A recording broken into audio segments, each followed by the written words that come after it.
آج Pakistan Peoples party کے جو چیئرمین ہیں بلاول بھٹو زرداری آج گجرات میں پڑاؤ کریں گے۔ اس کے ساتھ ساتھ اگر بات کی جائے گجرات کی صورتحال کے حوالے سے تو گجرات میں جو سا ہے چناب ٹول پلازے سے لے کر جی ڈی ایس چوک تک جو سے ہیں بینرز پاکستان پیپلز پارٹی کے جو سے آویزہ کر دیے گئے ہیں، اسٹیج سج چکے ہیں اور گجرات کے قائدین کے حوالے سے پاکستان پیپلز پارٹی کے چالو کے لیے آج حلوہ پوری کے حوالے سے ناشتہ بھی کیا گیا تھا۔ اس کے ساتھ ساتھ سائن بورڈ بھی بڑے سائن بورڈ بھی آویزہ کر دیے گئے ہیں۔ اس کے ساتھ ڈول کی تھاپ پر پگڑا بھی ڈالا جا رہا ہے۔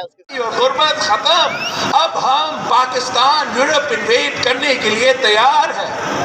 یہ شخص اس عہدے پہ بیٹھنے کے لیے لائق نہیں ہے۔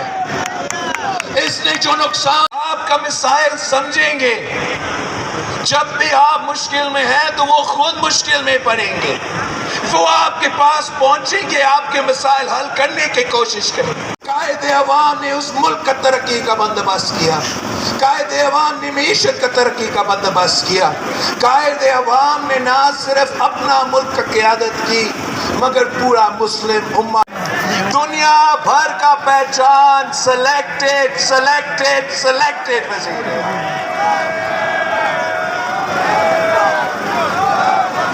اب کیا ہے، ہمارا چھوٹے تاجروں کا معاشی قتل کیا ہے، ہمارا نوجوانوں کو، ہمارا طالب علموں کا معاشی قتل کیا ہے۔ قائد عوام نے گجرات میں بلاول بھٹو کا عوامی لانگ مارچ شرکاء سے خطاب۔ دہشت گردی کی آگ سے زرداری نے پاکستان کو بچایا۔ ہمارے دور میں مہنگائی ہوئی تو عوام کو لاوارث نہیں چھوڑا۔ پیپلز پارٹی نے ملازمین کی پینشن میں اضافہ، ration card, income support program جیسے کئی منصوبے شروع کیے۔ موجودہ حکومت قوم کو ریلیف دینے میں ناکام ہو چکی ہے۔ ارب پتی بینکرز کو ریلیف دے کر بوجھ محنت کشوں پر ڈال دیا گیا۔ عوام کو تکلیف اور امیروں کو ریلیف دینا عمران خان کی حکومت کا اصل ایجنڈا ہے۔ عوامی long march Gujrat G D S چوک سے لالا موسی کی طرف روانہ۔ ہم سب ایک ملک کے شہری ہیں اور ہم سب کا نمائندہ نیوز چینل سٹیزن نیوز، ہر شہری باخبر۔